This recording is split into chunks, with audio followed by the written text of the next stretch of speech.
Hello everyone, welcome back to my channel. मेरा नाम आयुषी तोमर है और यहाँ पर मैं डेली ब्लॉगिंग करती हूँ। बट कभी कभी मेरे मन में ख्याल आता है कि मैं ऐसा कर लूँ, तो माइंड बोलता है, इस चक्कर में मैं वो चीज़ में रह जाती है। तो मैंने सोचा कि मैं ज़्यादा सोचने वाली नहीं हूँ, जो भी मुझे ऐसा लगेगा कि मुझे अपडेट कर देना चाहिए तो मैं ऐसा कर दिया करूँगी। तो ऐसा हुआ मैं आपको एक स्टोरी सुनाने जा रही हूँ जो बहुत इंटरेस्टिंग होने वाली है, क्योंकि ऐसा हुआ, मैं ना कुछ टाइम पहले अपने पीजी में रहती थी, मुखर्जी नगर। ठीक है, तो मुखर्जी नगर कोरोना के टाइम की बात है, आसपास की बात है ये।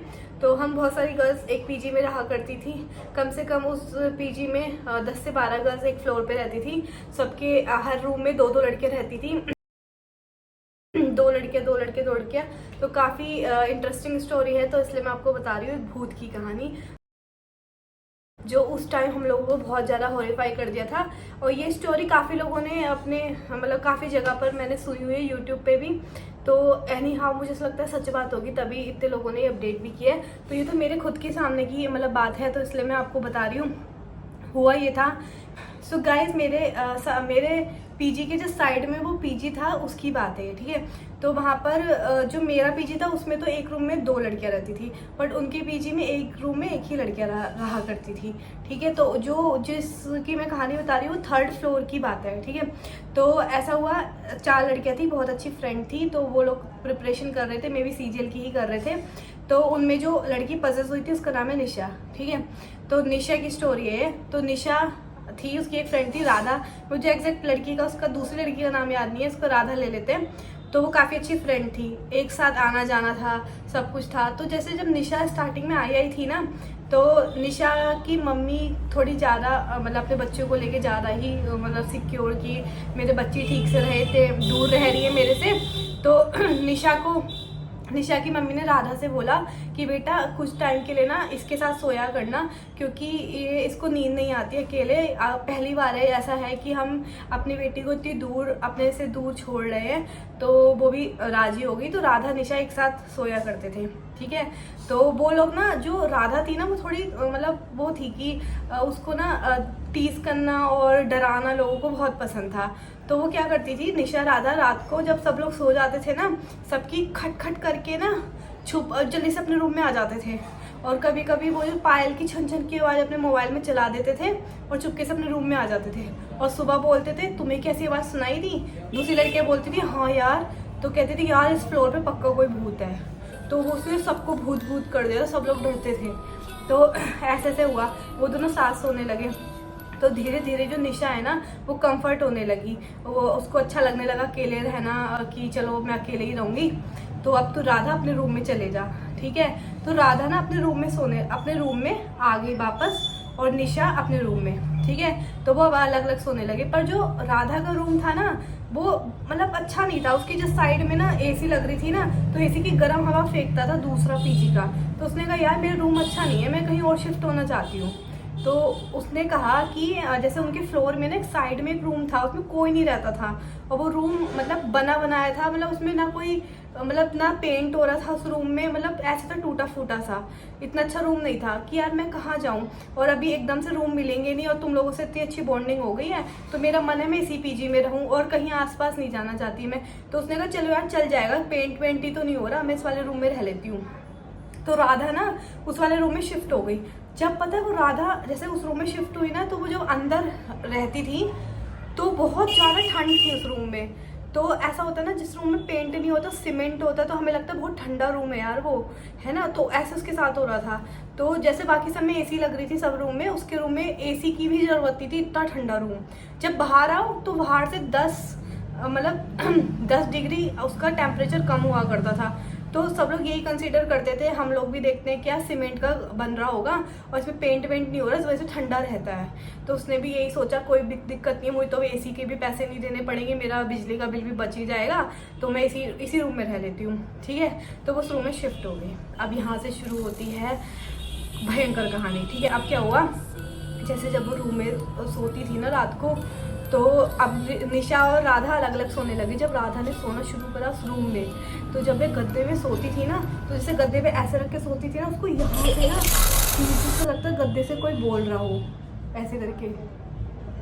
ठीक है, इस तरीके की आवाज़ आती थी यार। फिर वो सुबह उठती थी, फिर उसको निशा को बोला, निशा यार इस रूम में तो मेरे को ऐसे ऐसे आवाज़ें आती हैं। बहुत डर गई वो कि ऐसे ऐसे आवाज़ आ रही थी गद्दे में से। उसने कहा यार ऐसी ही तुझे लग रहा होगा, कुछ नहीं होगा। उसने भी छोड़ा, चलो कोई बात नहीं, कुछ नहीं हुआ होगा, शायद मेरा वहम होगा। फिर नेक्स्ट डे वो फिर से सोने आई तो उसको दीवार में से आवाज़ें आ रही, ऐसे बोला, अजीब अजीब सी आवाज़ें आ रही उसको। फिर वो दोपहर मतलब रात में भागकर निशा के पास गई। उसने कहा यार फिर से आवाज़ें आ रही है यार, अब मैं क्या करूँ।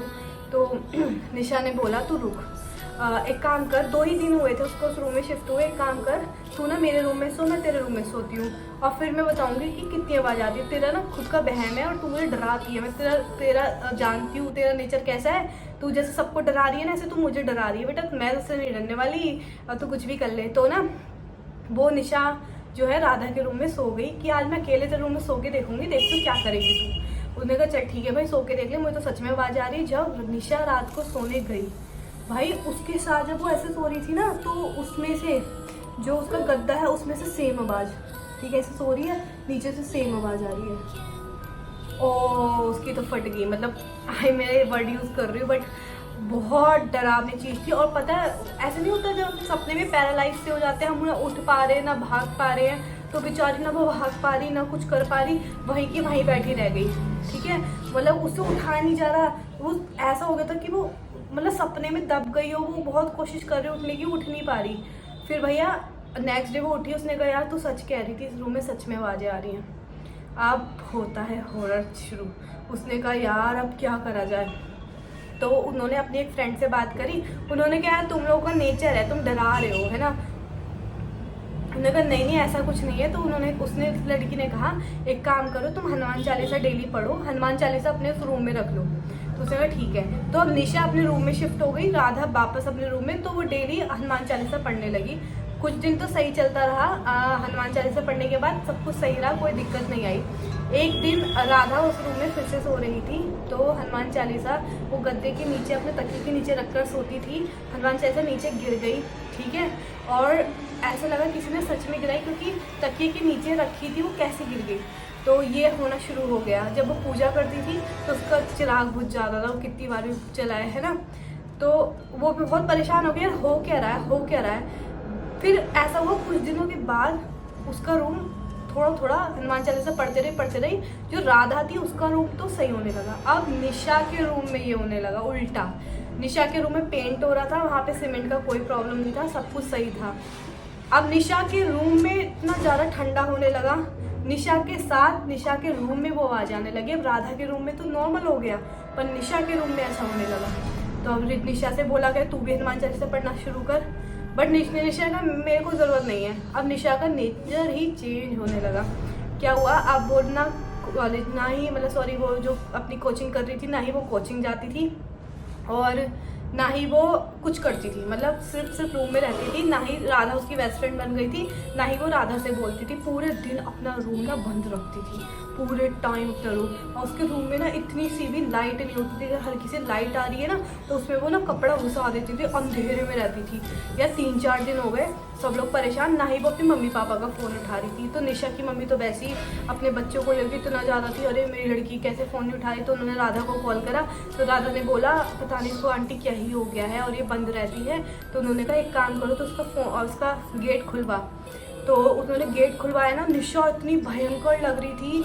उसके पूरे बाल अजीब से, पूरा फेस उसका काला सा हो रखा। पूरे रूम में ना सब में अंधेरा ही अंधेरा। उसको कुछ भी मतलब ऐसा लग रहा था उसके मुंह, मतलब जो रूम था उसमें मंदिर में उसने ना पर्दा कर रखा था। मंदिर में कपड़ा ढक दिया था काले रंग का, और सब जगह काला और अजीब सी क्रीपी से स्माइल दे रही। जब उसने गेट खोला ना, निशा इतनी भयंकर और क्रीपी सी स्माइल दे रही, सब डर गए कि यार निशा को तो कुछ हो गया है। उसके बाद निशा की मम्मी को सारी बात बता दी गई कि ऐसे ऐसे आपकी लड़की के साथ कुछ हो गया है। तो निशा की मम्मी आई वहाँ से, क्योंकि वो पटना रहती थी, तो पटना से आने में उनको 2-3 दिन लग गए। तो आई, वो पंडित जी को अपने साथ लेकर आई, कुछ उसके रूम में कुछ करा वरा, फिर वो सही हो गया। फिर वो चले गए कि अब नॉर्मल है। उसकी मम्मी उसके पास 5-6 दिन रुकी, जब उसको लगा कि नॉर्मल हो गया, भाई पढ़ाई तो अपनी बेटी की छुड़वा नहीं सकते, तो कोई बात नहीं। अब जैसे उसकी मम्मी जो है फिर से शुरू हो गया, अब वो और भी क्रीपी स्माइल देने लगी, पूरे दिन बंद करती थी। और वो निशा जो थी ना, कभी भी नॉन वेज नहीं खाती थी। अब डेली की डेली उसके ना नॉन वेज के ऑर्डर आने शुरू हो गए। ऊपर से अब जैसे कि कोई मर गया, जैसे कोई कुत्ता वुत्ता मर गया तो उसको देख के स्माइल करती थी अजीब सी, और बहुत अजीब सा इन्वायरमेंट उसने कर लिया था। और उर्दू बोलने लगी, जैसे कि जब वो गेट खुलता था ना तो उससे अस्सलाम वालेकुम या फिर अल्लाह बोलने, मतलब कुछ चीज़ें थी, अल्लाह तो नहीं बोल रही थी, मतलब कुछ उर्दू वर्ड्स वो यूज़ करने लगी। वो मुझे एग्जैक्ट याद नहीं वो क्या बता रहे थे वो लोग उस टाइम, तो वो उर्दू के वर्ड को यूज़ करने लगी। ठीक है, अब सब फिर से दहशत बैठ गई। ठीक है, फिर उसने फिर से आंटी से बोला, आंटी ये नहीं सही होने वाली, आप इसको एक काम करो, पढ़ाई ऐसी तैसी में जाए, आपकी बेटी नहीं रहेगी, क्या फ़ायदा, उसको अपने घर ले जाओ। तो निशा को उसकी मम्मी उसको लेने आई। तो जिस दिन निशा जा रही थी ना छोड़ के कि उसको भेजना ही पड़ा, वो इतनी क्रीपी से स्माइल दी, उससे कहा अस्सलाम वालेकुम ऐसे करके कुछ बोला, खुदा हाफिज़ या मिलते तेरे से ऐसे करके। फिर वो चली गई अपने साथ अपनी मम्मी के साथ पटना। ठीक है, फिर राधा उसको कॉल करती थी जैसे ना, तो वो उर्दू में कुछ ना कुछ बोलते रहती थी। तो मतलब उसके साथ ऐसा बोला जाता है, राधा जो उसकी फ्रेंड है, तो उसकी कुछ फ्रेंड्स हैं, तो उनकी भी कुछ फ्रेंड्स हैं, तो उन्होंने मतलब मेरे तक ये बात पहुंची है कि अभी भी निशा के ऊपर कुछ ना कुछ है। तो ये बहुत भयंकर हॉरर स्टोरी थी। उस टाइम हम इतना डरते थे, हम लोग घर से निकलना बंद हो गया था। तो मुझे लगा मुझे शेयर कर देनी चाहिए, और ये था। ठीक है, बाय।